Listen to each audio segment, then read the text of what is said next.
Kami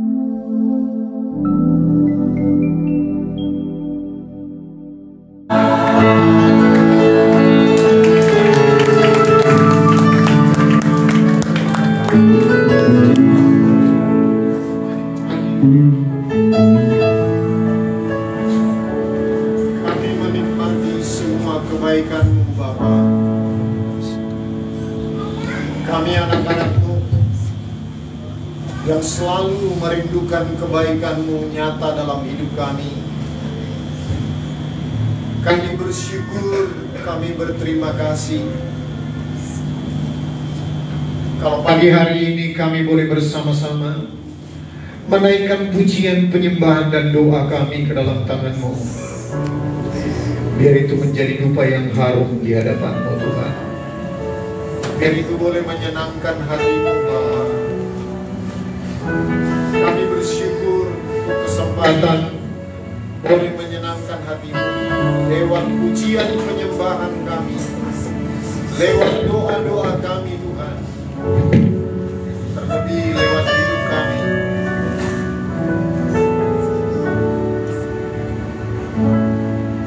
Kami bersyukur. Terima kasih Bapa. Sebab itu perlengkapi kami terus dengan kebenaran firman-Mu, agar kami boleh menyenangkan hati-Mu lewat hidup kami sehari-hari Tuhan.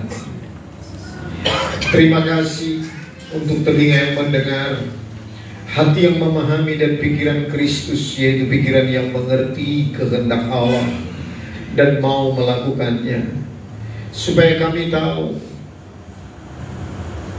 melakukan yang baik, yang berkenan, dan yang sempurna di hadapan-Mu Tuhan. Terima kasih, terima kasih. Kami siapkan hati kami di dalam nama Tuhan Yesus. Kita yang siap diberkati kebenaran firman Tuhan. Sama-sama kita katakan amin. Amin. Silakan duduk Bapak Ibu yang dikasihi oleh Tuhan. Shalom bagi kita semuanya. Shalom.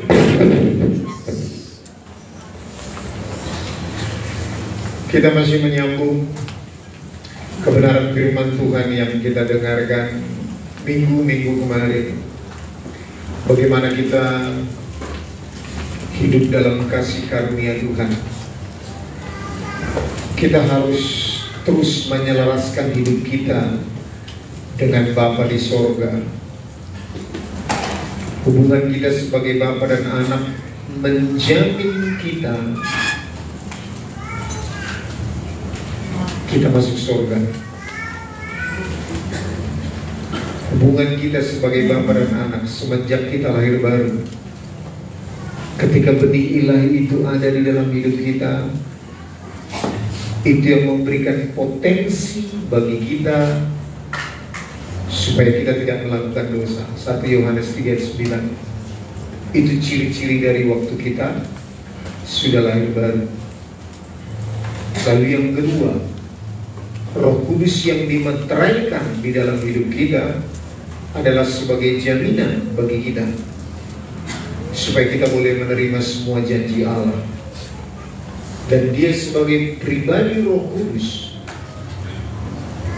dia kalau sudah ada di dalam hidup kita, pasti dia mengerjakan hal-hal yang kudus dalam hidup kita. Itu otomatis. Jadi mari kita cek hidup kita. Apakah aku benar-benar sudah anak Allah? Apakah aku sudah benar-benar lahir baru? Benih ilahi itu adalah benih Kristus yang diberikan dalam hidup kita, yang memampukan kita supaya kita tidak melakukan dosa lagi. Gitu kan? Yang kedua, Roh Kudus diberikan sebagai jaminan. Efesus 1:14. Nah lihat, kalau kita di luar anak, coba kita baca Efesus 2:3. Kalau kita di luar anak, kita dianggap sebagai apa?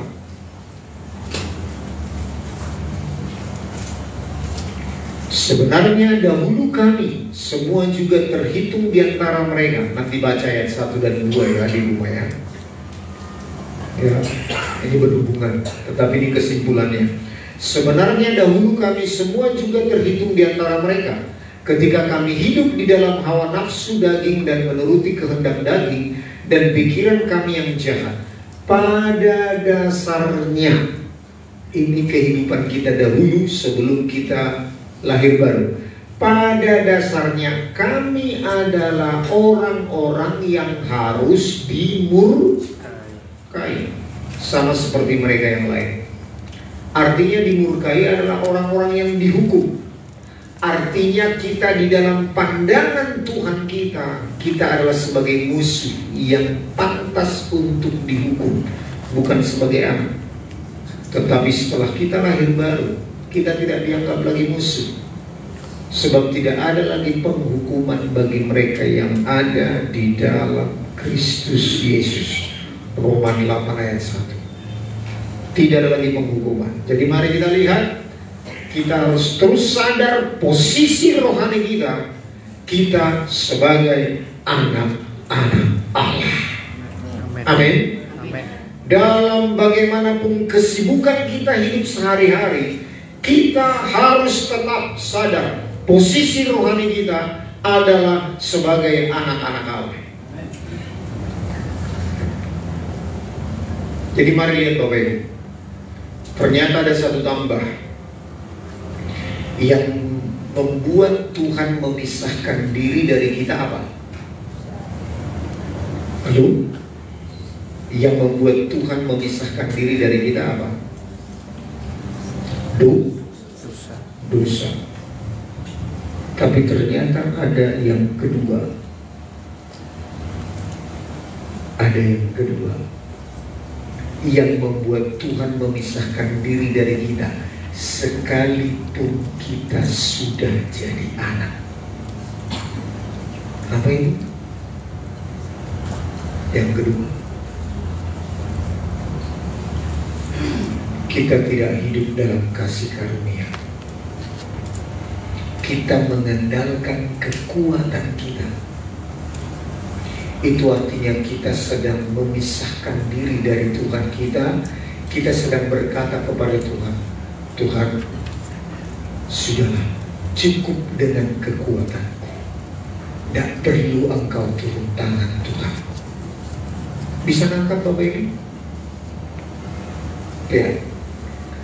Ternyata bukan hanya dosa yang mampu memisahkan kita dari Tuhan, tapi ada yang kedua. Sekalipun kita sudah jadi anak, yaitu waktu kita mengandalkan kekuatan kita, kita tidak mengandalkan kekuatan Tuhan. Artinya kita menolak kasih karunia-Nya, kemampuan dari Tuhan. Contoh aplikasinya, contoh. Seberapa banyak Bapak Ibu masih ada dalam keterikatan dosa dunia? Kalau ditanya begini, wah ini kayaknya, apalagi pagi-pagi ya,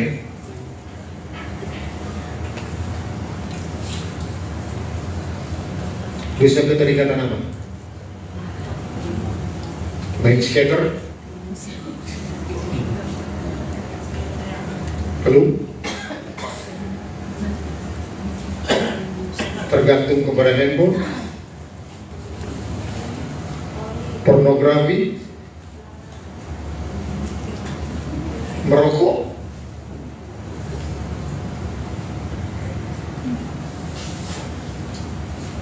mungkin Bapak Ibu sudah bosan dengan hidup dengan seperti itu, tetapi salah mengambil keputusan ketika mau lepas dari keterikatan itu.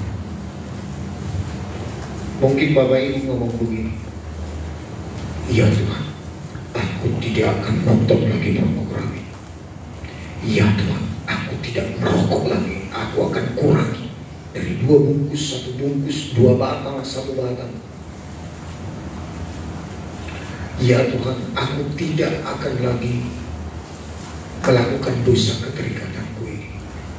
Lihat, ketika kita mengucapkan itu kepada Tuhan, ada kalimat yang tersembunyi,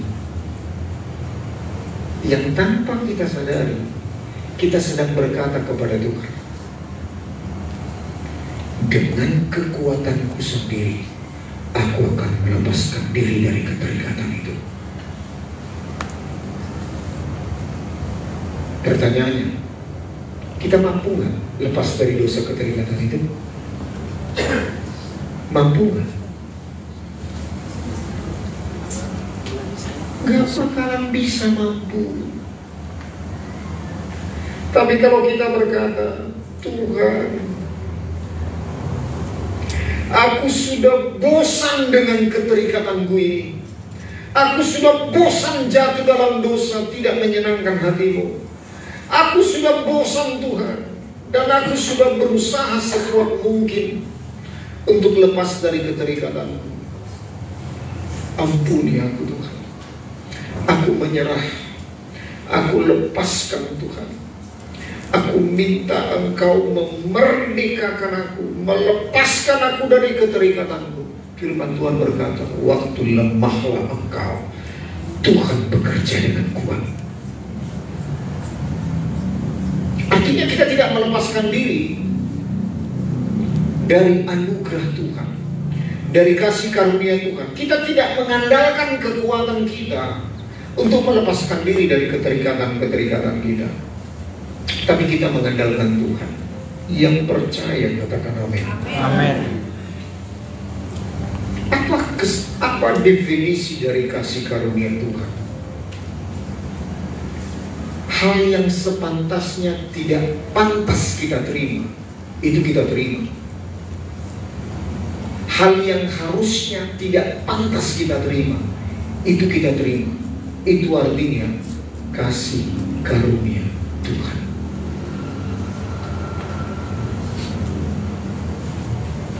Kita lihat Bapak Ibu. Ada banyak orang Kristen dan hidup seperti itu. Ada banyak nggak orang Kristen hidup mengandalkan kekuatannya?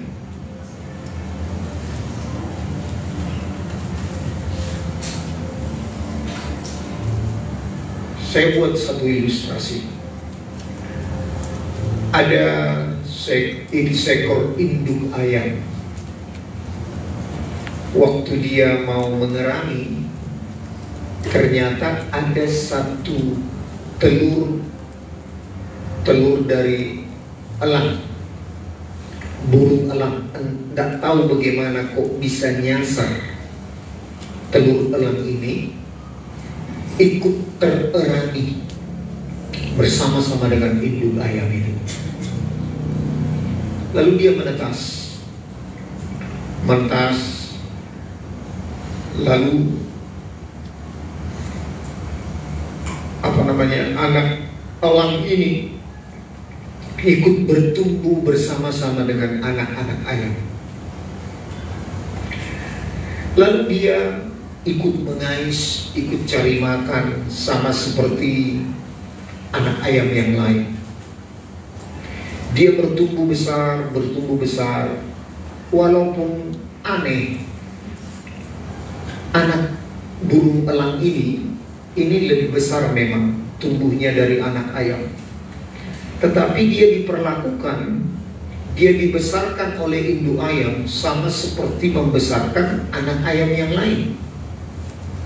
Jadi sampai mati anak elang ini, dia mati sebagai anak ayam, bukan sebagai elang.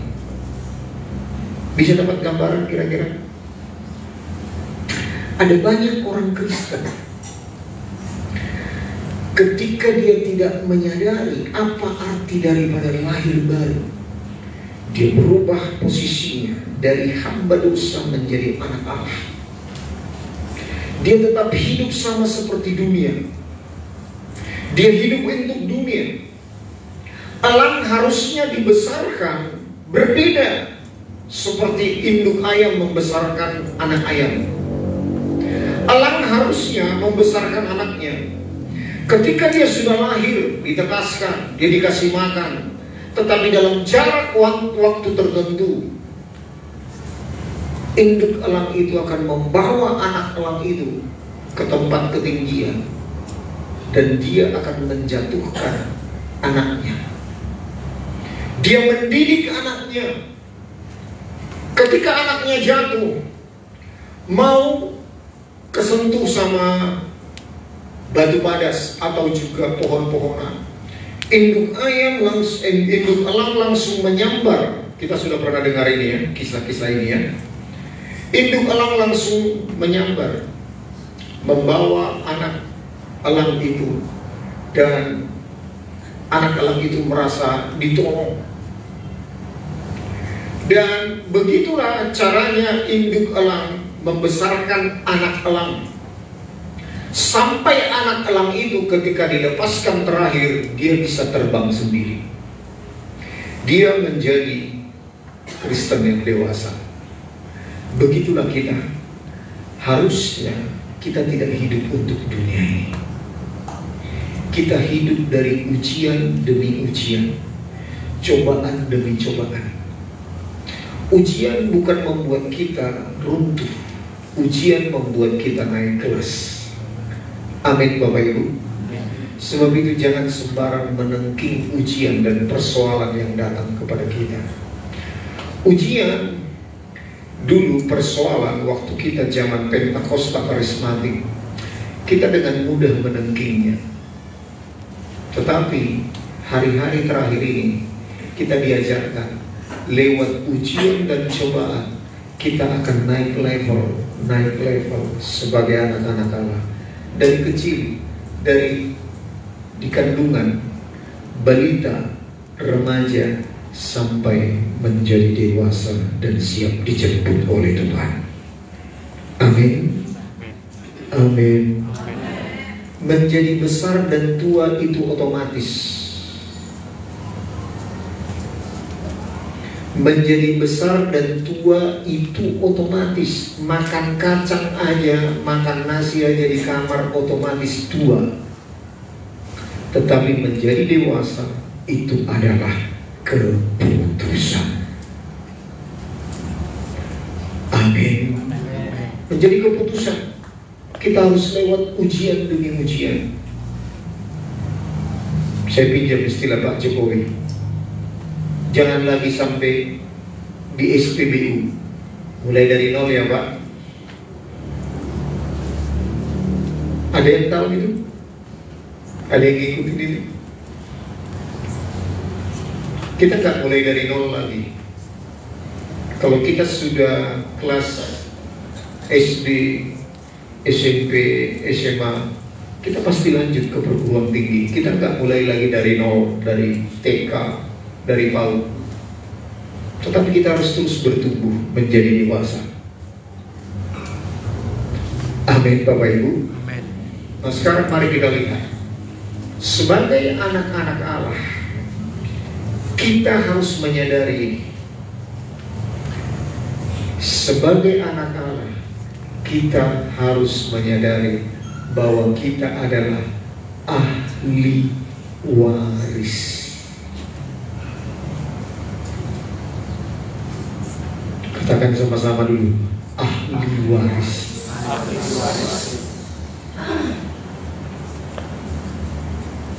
Sebagai ahli waris, sadar gak bahwa kita telah dipersiapkan oleh Bapa kita satu warisan yang sangat mahal, lebih daripada semua warisan di dunia ini.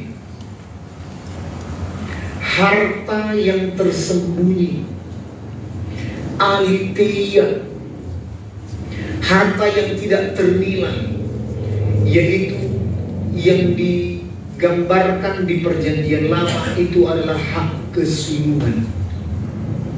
Itu yang dibeli oleh Yakub kepada siapa? Esau. Dijual dengan secangkir mangkok kacang merah. Kalian, itu apa artinya?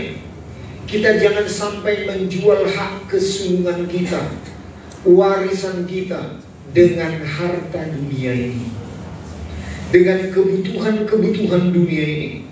Kita harus mengutamakan, yaitu kebutuhan kekekalan. Itu adalah harta warisan kita. Harta warisan kita yang sejati sebagai anak-anak Allah. Amin Bapak Ibu. Mari kita buka Roma 8 ayat 17.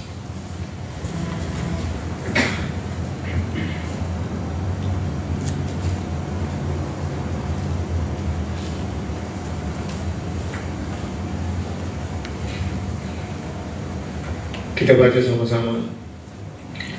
Dan jika kita adalah anak, maka kita juga adalah ahli waris.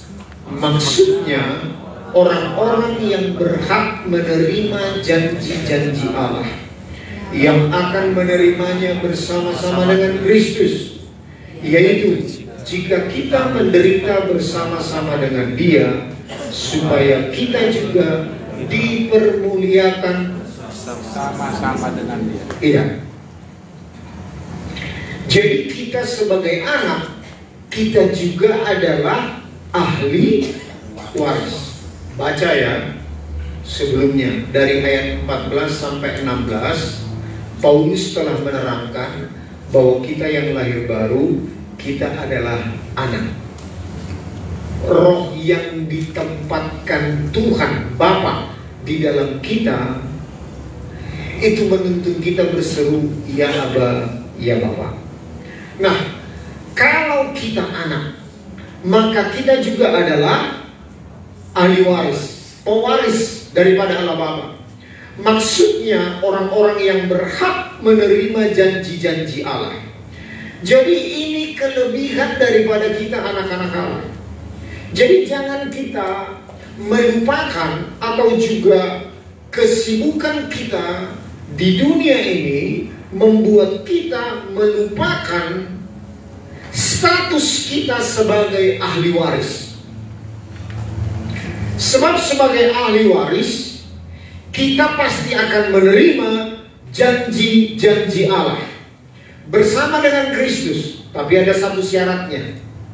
Syarat sebagai anak Allah, yaitu kita harus rela menderita bersama-sama dengan Dia, supaya kita juga dipermuliakan bersama-sama dengan Dia. Bersama-sama dengan Dia. Makanya berbeda orang Kristen yang tidak rela, yang tidak mau rela hidup menderita bersama dengan Dia, dan juga orang Kristen yang hidup rela bersama-sama dengan Dia.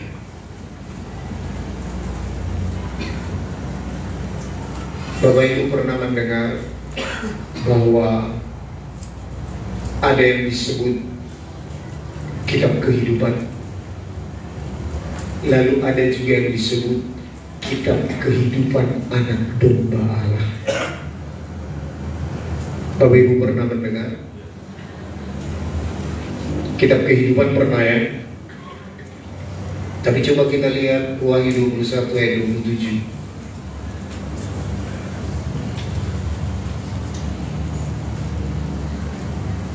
Kita baca ya. Tetapi tidak akan masuk ke dalamnya sesuatu yang najis, atau orang yang melakukan kekejian atau dusta, tetapi hanya mereka yang namanya tertulis di dalam kitab kehidupan anak domba. Pertanyaannya, apa bedanya kitab kehidupan dengan kitab kehidupan anak domba? Kalau Bapak Ibu lihat judul perikopnya Wahyu 21 ayat 27 ini nanti ke atas, itu judulnya Yerusalem Baru. Yerusalem Baru berbeda dengan langit bumi yang baru.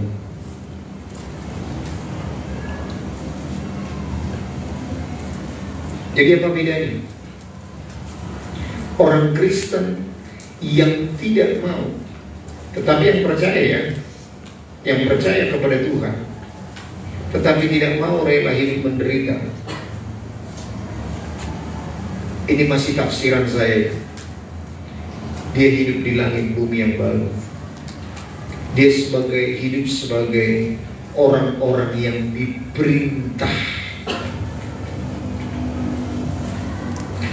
Di Yerusalem baru yang tinggal adalah Yesus dan keluarga Bapa, Anak, dan Roh Kudus bersama dengan saudara-saudara daripada Yesus yang sulung, yang hidup rela menderita bersama-sama dengan Dia.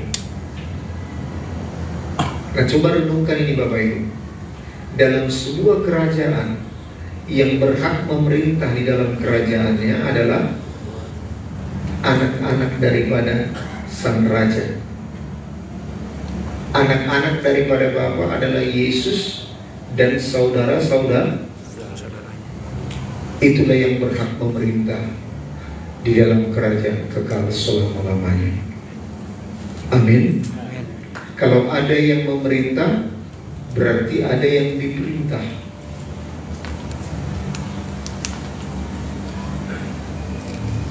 Kenapa kita perlu belajar ini? Ini masa depan kita.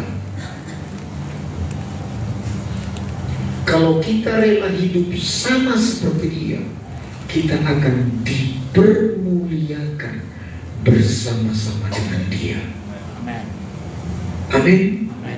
Kita akan diangkat menjadi raja, bukan hanya sebagai raja Tambun, raja Kuku, bukan hanya sebagai itu mungkin profetik bagi marga Batak, tetapi kita menjadi raja yang memerintah bersama dengan raja di atas segala raja. Itu masa depan kita. Amen. Bagi kita yang rela hidup menderita bersama dengan Dia. Amen. Berapa lama kita memerintah?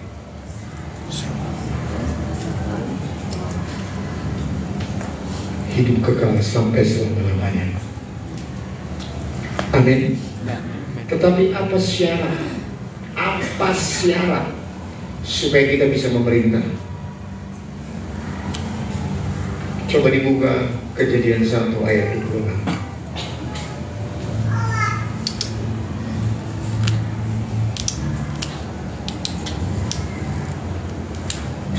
Kita baca ya. Berfirmanlah Allah, baiklah kita menjadikan manusia menurut gambar dan rupa kita, supaya mereka berkuasa atas ikan-ikan di laut, dan burung-burung di udara, dan atas ternak, dan atas seluruh bumi, dan atas segala binatang melata yang merayap di bumi. Lihat, apa syarat supaya Adam dan Hawa bisa berkuasa atas ikan-ikan di laut dan burung-burung di udara dan atas ternak dan atas seluruh bumi dan atas segala binatang yang merayap di bumi? Apa syaratnya? Mereka harus menjadi serupa dan segambar dengan Allah. Bahasa Paulus begini, hendaklah kamu memiliki pikiran dan perasaan yang terdapat dalam Kristus Yesus. Filipi 2 ayat 5. Nah lihat, gak usah dibuka, jangan tinggalkan ayat ini dulu. Nah lihat, baiklah kita menjadikan manusia menurut gambar dan rupa kita. Artinya Adam dan Hawa harus mencapai posisi serupa dan segambar dengan Allah. Makanya ini tujuan kekristenan. Tujuan kekristenan dari amanat agung yang diperintahkan oleh Tuhan Yesus itu ada dua, Bapak Ibu. Yang pertama, menjadikan orang yang tidak percaya menjadi orang percaya, menjadi orang Kristen. Tetapi yang kedua adalah, itu harus dilanjutkan. Itu harus dilanjutkan, menjadikan murid, menjadikan orang Kristen itu dewasa. Nah lihat, dewasa sama setara, paralel dia, artinya dengan serupa dan segambar dengan Allah. Jadi ini maksud dan tujuan Allah, menjadikan kita menjadi serupa dan segambar dengan Allah, supaya kita boleh memerintah nanti di kerajaan kekal selama-lamanya. Bagus sudah tujuan Tuhan ini. Bagus sudah Bapak Ibu. sangat bagus. Untuk orang menjadi kepala daerah sekarang, anggota legislatif, hanya 5 tahun. Mereka berjuang habis-habisan. Tetapi ini untuk memerintah bersama dengan Tuhan Yesus selama-lamanya. Gak ada periodenya. Gak ada 1 periode, 2 periode. Presiden kita Jokowi, siapa yang suka Jokowi masih masuk periode ketiga. Ini bukan kampanye, tetapi mengingat kebutuhan bangsa ini. Lihat, ada orang yang baik, orang yang jujur, orang yang mampu. Gak bisa dia melanjutkan pemerintahannya karena terbatasi oleh undang-undang. Di kerajaan kekal tidak ada undang-undang yang membatasi itu. Amin. Kalau kita dari hidup di dunia ini mau menjadi serupa dan segambar dengan Allah, kita nggak dibatasi 1, 2, 3 periode, memerintah bersama dengan Tuhan Yesus hidup kekal selama-lamanya. Yang mengerti katakan amin. Yang mengerti kita berikan tepuk tangan bagi Allah kita. Tidak ada yang membatasi. Tidak ada yang membatasi. Sebab coba begini, ngapain dibatasi? Kenapa demokrasi berlaku atas dunia ini? Karena sebetulnya pemerintahan teokrasi tidak bisa diterapkan.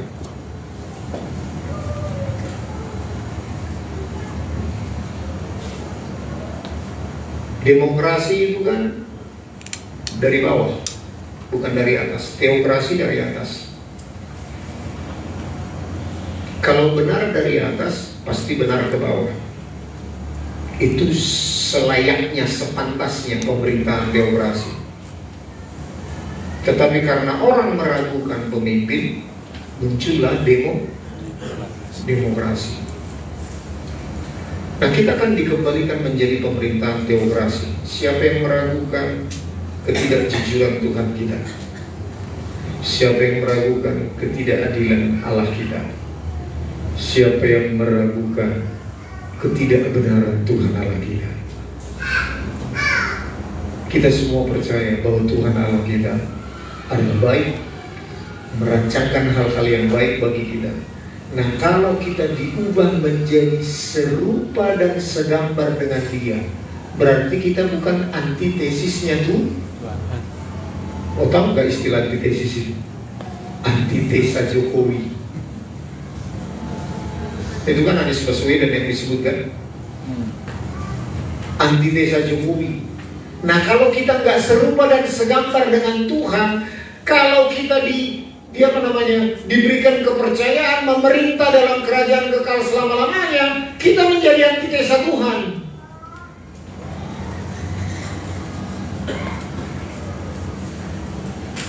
Betul nggak Bapak Ibu?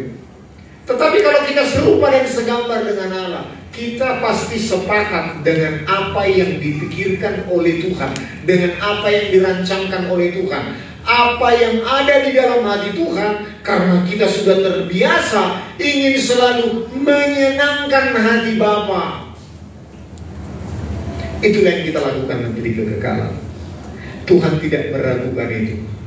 Hati, sepikiran, segambar dengan Tuhan, namanya serupa dan segambar dengan Tuhan. Itulah warisan kita.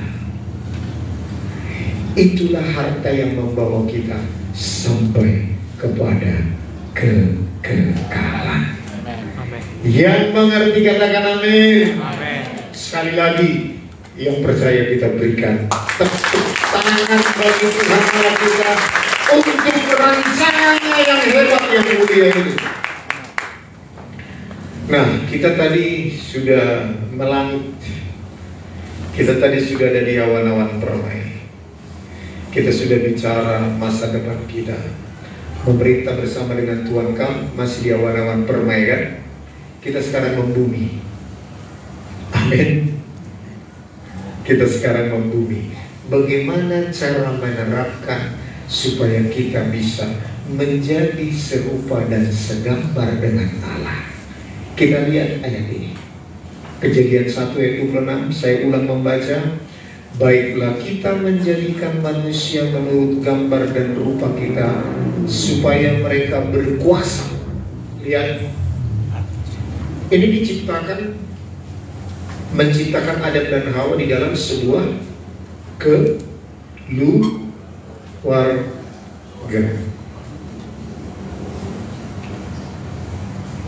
Ini yang diserang oleh LGBT. Ini yang diserang oleh hak asasi manusia. Itu keluarga. Ini yang diserang. Supaya putus hubungan antara suami dan istri menjadi suami dengan suami. Kira-kira begitu. Laki-laki dengan laki-laki, perempuan dengan perempuan. Supaya putus hubungan bapak dan anak. Supaya putus. Supaya tidak ada lagi image keluarga, supaya tidak ada lagi image daripada kita, keluarga Bapa, Anak, dan Roh Kudus. Jadi lembaga yang pertama kali Tuhan ciptakan di dunia ini adalah keluarga.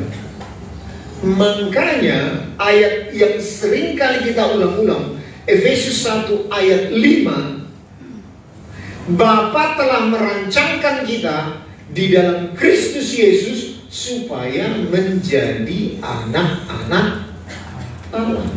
Coba dibuka Efesus 1 ayat 5. Dari ayat 3 dikatakan, sebelum dunia dijadikan, dalam kasih Ia telah menentukan kita dari semula oleh Yesus Kristus untuk menjadi anak-anaknya sesuai dengan kerelaan kehendaknya. Nah lihat, keluarga adalah lembaga yang sah, bukan hanya di dunia ini, tetapi juga di dunia yang akan datang. Amin. Keluarga Bapa, Anak, dan Roh Kudus. Kita harus sampai, pemikiran kita sampai di situ. Nah lihat, apa ciri khas dalam sebuah keluarga kerajaan Allah? Ciri khasnya adalah pada suami ditemukan, yaitu bagaimana kehidupan Kristus, pikiran dan perasaan yang dalam Kristus Yesus ditemukan di dalam kehidupan seorang suami. Bagaimana kehidupan dalam keluarga yang serupa dan segambar dengan Allah kita lihat dalam seorang istri. Kehidupan seorang istri kita temukan hidup seperti yang Tuhan Yesus katakan. Apa itu? Jadi di dalam keluarga, ciri khas yang harus ditemukan oleh Tuhan maupun lingkungan kita adalah suami mengasihi istri. Amin. Istri hormat atau tunduk kepada suami. Anak-anak hormat kepada orang tua. Itu ciri khas keluarga kerajaan Allah yang menjadi serupa dan segambar dengan Allah. Amin. Kita harus buang pemikiran yang berkata, ada nggak suami berkata begini, udah aku cari uang aja, kamu urus di rumah. Dia ngomong sama istrinya begitu, kamu urus di rumah saja, aku aja cari uang. Atau juga sekarang wanita karir mengatakan, kamu juga urus di rumah, aku aja yang cari uang.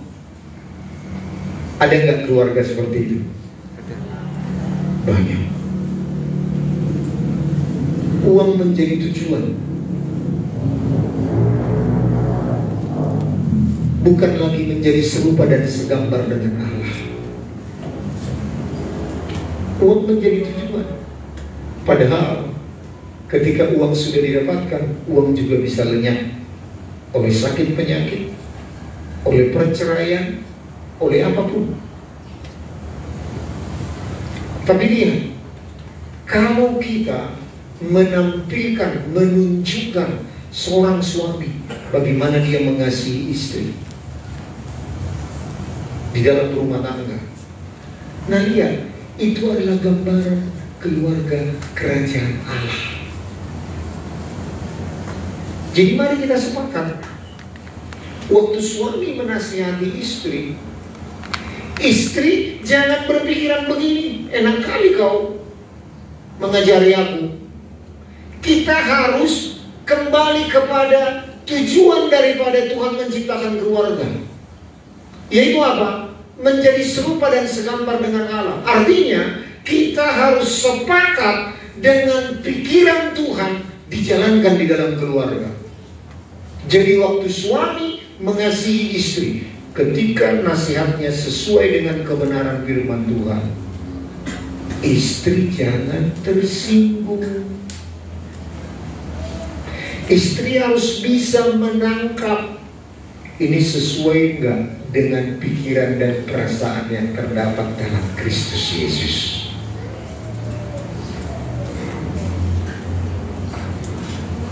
Kalau sesuai, kita harus sepakat. Karena kalau tidak, kita pasti bertengkar setiap hari. Lihat, apa yang membuat kita menjadi satu hati, satu pikiran di dalam keluarga adalah ketika kita sama-sama, suami dan istri, berubah menjadi serupa dan segambar dengan Allah. Saya sudah berulang kali dan ngomong bahwa suatu suami dan istri menikah itu bukan sama-sama cocok, tapi cekcok. Nah lihat, lewat percekcokan Tuhan menunjukkan perbedaan kita masing-masing. Kita dibesarkan oleh orang tua kita masing-masing dengan pemahaman yang berbeda. Kita dibesarkan dengan pengetahuan, pendidikan yang berbeda. Kita dibesarkan dengan pembentukan dari sosialita, artinya kehidupan sosial kita yang berbeda. Itu yang membentuk kita. Makanya ada seorang istri mengatakan, suamiku harus menjadi seperti bapakku, atau suamiku tidak boleh seperti bapakku. Nah begitu, apakah itu gambaran daripada serupa dan segambar dengan Allah? Nah lihat, apa yang membuat kita satu hati, satu pikiran, yaitu jikalau kita masing-masing, suami hidup seperti Yesus, istri hidup seperti Yesus.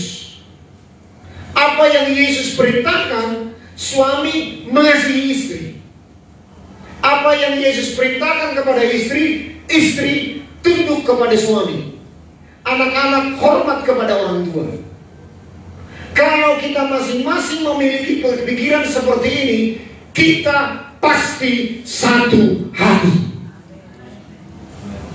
Amin. Tidak mungkin kita berbeda. Tidak mungkin kita bertengkar.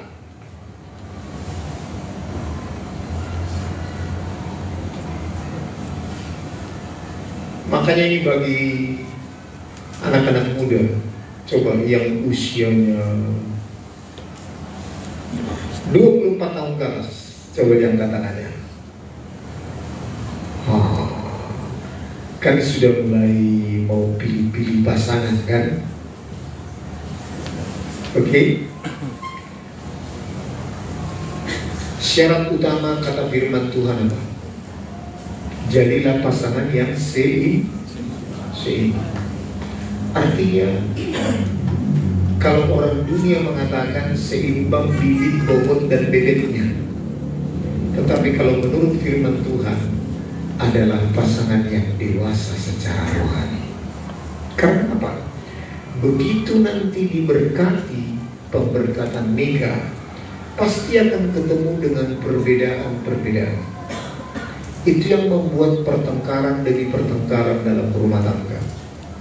Tapi lihat, kalau kita sudah masing-masing, gak usahlah sudah menjadi dewasa rohani, tapi menuju dewasa rohani, baik pasangan laki-laki maupun pasangan perempuan.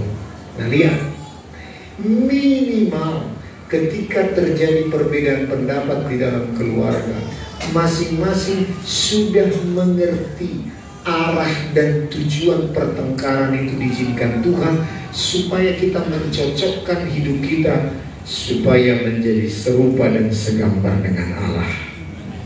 Amin. Itulah tujuan pasangan.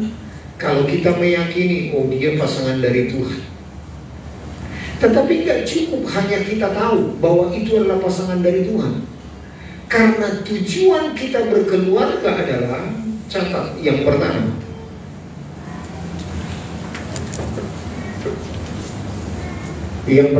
sudah saya berikan sebetulnya.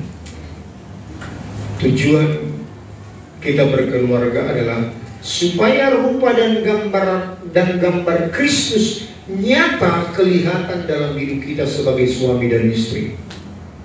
Itu tujuan. Tujuan utama keluarga bukan bahagia, tetapi bahagia adalah bonus. Kalau kita menjadi serupa dan segambar dengan Allah, baik suami, istri, dan anak-anak, kita pasti berbahagia. Amin. Coba. Ini apa namanya? Tidak segampang mendengarkan, tidak segampang mengkhotbahkan. Tetapi kita pasti harus berani, terima, percaya dulu, menerimanya. Baru kita praktekkan pelan-pelan, baru kita nikmati pelan-pelan. Nanti waktu kita sudah mencapai kedewasaan, saya percaya kita pasti berkata, terima kasih Tuhan.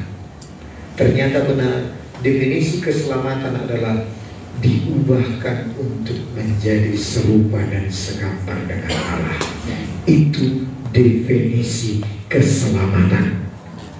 Amin. Yaitu upaya Tuhan untuk mengubahkan kita menjadi serupa dan segambar dengan Allah. Jadi tujuan kita berkeluarga pertama adalah supaya gambar dan rupa Kristus nyata dalam kehidupan suami, dalam kehidupan istri, dalam kehidupan anak-anak. Yang mengerti katakan amin. Amin. Itu tujuan pertama. Yang kedua, Maleakhi 2 ayat 15. Tadi ayatnya yang pertama adalah Kejadian 1 ayat 26. Yang kedua, Maleakhi 2 ayat 15. Kita baca.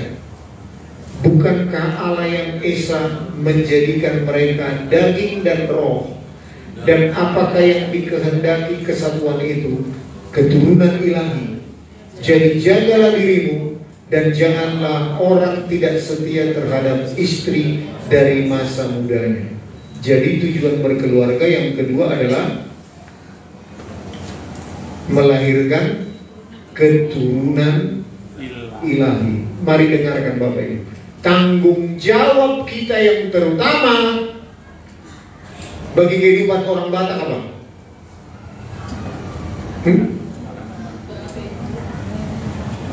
Anak Ukil moral dia. Yang berikutnya apa? Tidak boleh tidak ada yang sekolah. Tapi itu gini.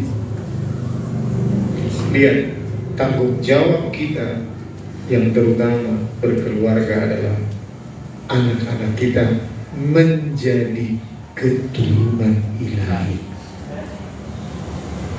Amin. Yaitu menjadi anak-anak yang hidup sesuai dengan perintah Tuhan, hormati orang tua, supaya hidupmu berbahagia dan panjang umurmu di bumi. Efesus pasal 6 berkata. Itulah buah daripada keturunan ilahi. Jadi apakah anak kita otomatis menjadi keturunan ilahi? Tidak. Itu tanggung jawab kita orang tua. Jadi tanggung jawab orang tua bukan hanya cari makan, tetapi kita harus sama-sama bertanggung jawab, suami maupun istri. Sekalipun porsi istri sebagai ibu lebih banyak menyentuh kehidupan anak-anak, tetapi tidak boleh lepas tanggung jawab sebagai suami. Kita harus sama-sama mendidik anak kita menjadi keturunan ilahi. Kita harus sama-sama mengajar mereka kebenaran firman Tuhan. Kita harus sama-sama menjadi teladan. Kita harus sama-sama dalam mesbah keluarga. Kita harus sama-sama hidup dalam kebenaran firman Tuhan. Itu tanggung jawab kita sebagai orang tua, supaya kita boleh melahirkan keturunan ilahi. Wah, ini kayaknya makin berat, makin beda. Halo, amin. Lalu yang ketiga, supaya, nah ini tujuan amanat aku, supaya lewat keluarga kita, keluarga-keluarga yang lain yang belum mengenal Tuhan, akhirnya mau mengenal Tuhan. Lewat mereka hadir di dalam hidup kita, lewat mereka melihat gaya hidup kita yang hidup menjadi serupa dan segambar dengan Allah. Pengertiannya menjadi garam dan terang dunia, menjadi saksi, menjadi suratan Kristus yang terbuka. Mereka akhirnya mau, karena mereka melihat perbedaan di dalam rumah tangga mereka. Di rumah tangga mereka berantem terus, hidup egois terus antara suami, istri, dan anak-anak. Tidak ada kelihatan saling rendah hati. Tidak ada kelihatan ciri-ciri daripada seorang Kristen. Nah, waktu dia ada di tengah-tengah keluarga kita, mereka melihat itu. Tentu mereka pasti ingin menjadi seperti keluarga kita. Itu tujuannya. Itu penginjilan lewat keluarga. Amin. Jadi mari kita simpulkan, sebagai anak-anak Allah, kita sepakat dengan Bapa kita. Kita sepakat dengan undang-undang kerajaan surga, yaitu kebenaran. Hidup menjadi serupa dan segambar dengan Allah adalah tujuan kita. Amin. Kesimpulannya adalah bagaimana? Kita harus sepakat dengan Bapa kita. Kita harus mulai memisahkan hidup dengan cara-cara dunia. Ingat tadi, seekor anak elang akhirnya mati sebagai anak ayam ketika dia tidak menyadari bahwa dia sebetulnya anak elang. Sebagai anak-anak Allah, kita yang sudah lahir baru, kita harus menyadari bahwa kita adalah anak Allah. Kita punya warisan kerajaan Allah, yaitu hidup menjadi serupa dan segambar dengan Allah.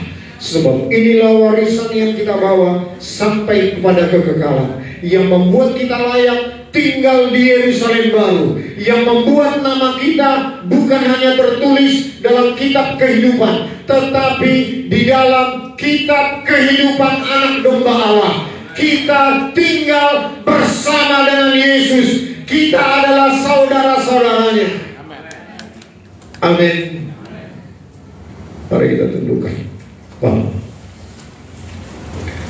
Kami tahu kebenaran ini dan kami tidak tahu, sebab sudah terlalu lama kami terikat dengan sistem dunia ini. Tetapi kebenaran firman-Mu ya dan amin. Kebenaran firman-Mu adalah rancangan-Mu dari kami, pada kami. Dari semula Engkau menentukan kami supaya kami menjadi keluarga-Mu. Dari semula Engkau telah menentukan kami supaya menjadi anak-anak-Mu. Kami mau Tuhan, ketika kami mendengar kebenaran firman-Mu, kami mendengar rancangan-Mu, kami mau berubah Tuhan. Mari sama-sama Bapak Ibu. Siapa yang secara sadar setelah mendengar firman Tuhan ini lalu berkata, ya Tuhan, aku mau. Mari angkat tanganmu dengan sadar. Jangan terpaksa, jangan karena melihat ke kiri dan ke kanan. Tutup matamu, katakan kepada Tuhan, aku telah mendengar kebenaran firman-Mu Tuhan. Aku sadar bahwa aku adalah anak Allah, dan aku sadar sebagai anak Allah, aku punya warisan daripada Bapakku, dan warisan itu sangat mahal. Dan aku telah mendengar bagaimana untuk mendapatkan warisan itu, yaitu hidup sama seperti Yesus hidup, menjadi serupa dan segambar dengan Kristus Yesus. Baik kami sebagai suami dalam rumah tangga, baik kami sebagai istri dalam rumah tangga, baik kami anak-anak di dalam rumah tangga, supaya kami boleh menggambarkan kehidupan Kristus di dalam rumah tangga kami. Kami tahu tidak mudah Tuhan. Ada banyak keterikatan-keterikatan yang masih mengikat kami. Saat ini kami datang kepada-Mu Bapa. Kami mohon ampun atas setiap dosa keterikatan kami. Ampuni kami Bapa. Kami bahkan sudah bosan jatuh dalam keterikatan kami. Baik kami yang masih merokok, baik kami yang masih terikat pornografi, terikat kepada handphone, terikat kepada gaya-gaya hidup dunia ini. Kami mohon ampun kepada-Mu Bapa. Kami angkat tangan kami, pertanda kami menyerah. Lepaskan kami Tuhan, merdekakan kami ya Allah.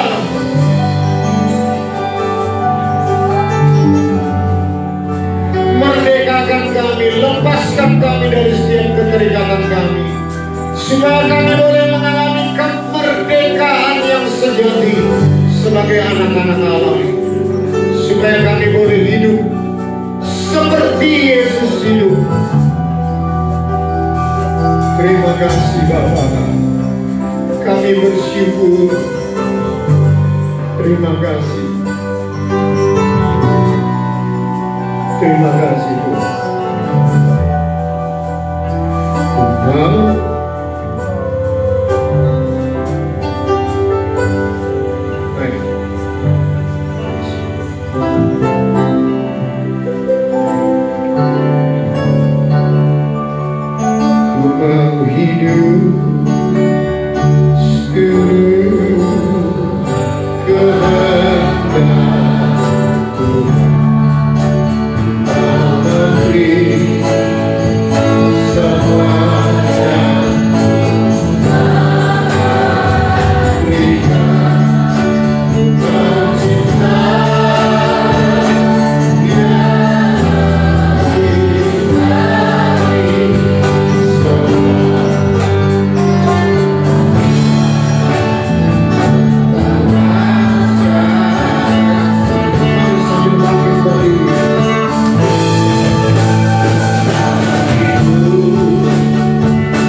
Inilah respon kami Tuhan. Dengan sadar kami sebagai anak-anak-Mu, kami menerima kasih karunia lewat pengenalan akan Engkau. Lewat kebenaran firman-Mu, pagi hari ini kami dengar. Kami mau mengambil kasih karunia itu Tuhan. Kami mau hidup seturut perintah-Mu Tuhan. Kami mau berubah, meninggalkan hidup secara dunia ini. Hidup sebagai anak-anak Allah. Hidup seperti Kristus Yesus hidup. Semua kami dalam tingkat pengenalan kami masing-masing kepada-Mu. Anugerah-Mu, kasih karunia-Mu berlimpah atas kami Tuhan. Kami boleh semakin taat hidup bersama dengan Kristus Tuhan. Kami hidup menyenangkan hati Bapa setiap hari. Sebab itu pimpinlah kami Roh Kudus, meteraikan kebenaran firman-Mu pagi hari ini yang kami telah dengar. Terima kasih Bapa. Kami mengucap syukur. Berkati umat-Mu Tuhan sepanjang minggu ini. Dalam kehidupan kami sehari-hari, baik di rumah tangga kami boleh mengaplikasikan kebenaran firman-Mu. Dengan pimpinan-Mu Roh Kudus, di dalam pekerjaan kami, di dalam setiap usaha, di dalam setiap sekolah anak-anak kami Tuhan. Terima kasih Bapa. Diberkatilah seluruh umat-Mu Tuhan dengan penyertaan-Mu, penjagaan-Mu, perlindungan-Mu, bahkan penyediaan-Mu. Terima kasih Tuhan. Kami mengucap syukur. Sebelum kami berpisah, sebelum kami pulang ke tempat kami masing-masing, biar kami boleh mengangkat tangan kami, menghadapkan wajah kami kepada-Mu, dan kami siap menerima berkat-Mu Tuhan. Jemaat yang dikasihi Tuhan, pulanglah dan bawalah segala berkat kasih karunia, damai sejahtera, anugerah yang berlimpah-limpah dari Allah Bapa di dalam anak yang tunggal Tuhan Yesus Kristus, dan persekutuan yang manis kuat kuasa Roh Kudus menyertai kita sekalian dari saat ini sampai Maranatha, bahkan sampai kekal selama-lamanya. Kita yang diberkati Tuhan dan diutus menjadi berkat, sama-sama kita katakan amin. Silakan duduk Bapak Ibu.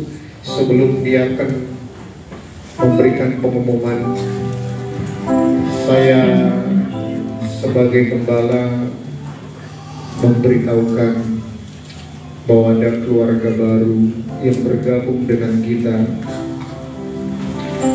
yaitu keluarga Bapak Sinitonga. Coba Bapak dan Ibu bangkit berdiri. Ya, mereka adalah keluarga yang baru yang bersama-sama bergabung dengan kita. Ya, silakan duduk Bapak Ibu. Nah, mereka bergabung, ada latar belakangnya. Memang 2 hari kemarin anak mereka Glenda telah dijemput oleh Tuhan. Mereka tadinya tidak beribadah, ya, tidak beribadah di sini.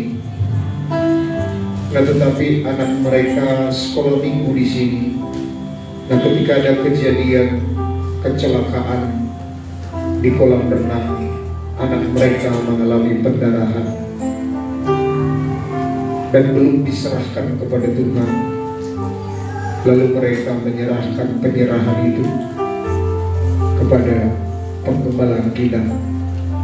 Lalu karena kondisi saya seperti ini, lalu kondisi anaknya di rumah sakit, lalu dibuatlah penyerahan di rumah sakit.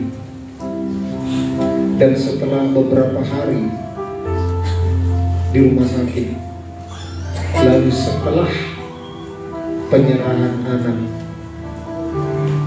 siangnya, malamnya jam 11 malam, anak mereka Glenda dipanggil sama Tuhan. Seolah-olah secara pikiran memang anak ini menantikan dia diserahkan kepada Tuhan. Kami juga berpikir seperti itu.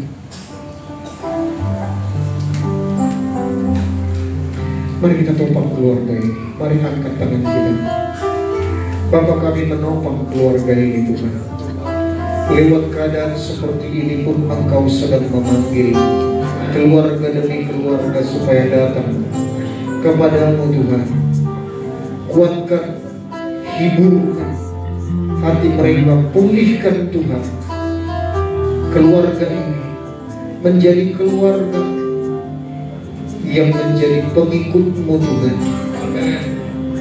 Mereka boleh bertumbuh dewasa, mereka boleh bertumbuh dalam pengenalan akan Engkau di tempat ini. Mereka telah menyerahkan diri untuk berjemaat di tempat ini Tuhan. Biar mereka boleh bertumbuh dalam pengenalan kebenaran akan Engkau Tuhan. Dan kami boleh bersama-sama bertumbuh semakin dewasa. Terima kasih Bapa. Berkati seluruh keluarga yang ditinggalkan oleh anak kami Glenda. Kami mengucap syukur Glenda telah ada di pangkuan-Mu Bapa. Sebab dia telah diserahkan dan jadi milik kepunyaan-Mu. Terima kasih, kami topang keluarga ini di dalam nama Bapa, Anak, dan Roh Kudus, yaitu Tuhan Yesus sendiri. Dalam nama Tuhan Yesus kami bersyukur dan berdoa. Haleluya. Sama-sama kita katakan amin.